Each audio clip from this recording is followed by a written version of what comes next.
Hello guys, I'm Asher Gray Panganiban. Please follow, share, and subscribe my YouTube channel. Ngayong araw, pupunta pala kami sa farm ng lola ni Asher. Yan, naglalakad na po kami pababa, papuntang farm. Yan, pagkadating namin, si Asher nakakita ng kahoy, naghahampas-hampas ng mga damo.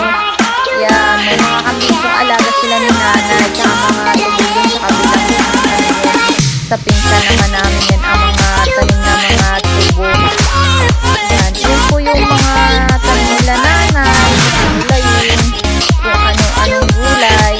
Yan, si nanay nagdadalmo sa subang sipag. Yun po, nagtatanim po sila ulit ng mga bagong gulay yun kasi yung iba ay patay na.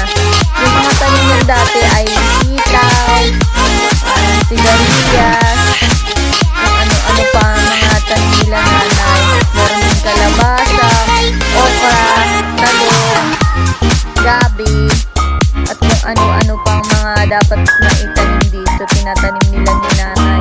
Yan si Asher, sobrang tuwa. Yung kalabasa hinampas-hampas na akala damo pa rin. Meron din pala silang saging na mga tanim. Yung iba ay pantinda, yung iba pag hindi kinakain, pangkain na rin para hindi na bibili ng mga prutas. Meron din mga niyog. Yan po, ako ngayon inamimitas ng mga gulay para mamaya pwedeng maulam namin. Hindi kaya pag sobrang dami ang mapipitas, pwedeng maitinda. May mga kalabasa na rin na harvest, marami na rin bunga.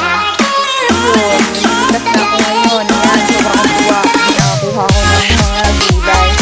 First time ko ulit nakauwi sa amin sa probinsya. Mga 4 na taon bago nakauwi sa amin.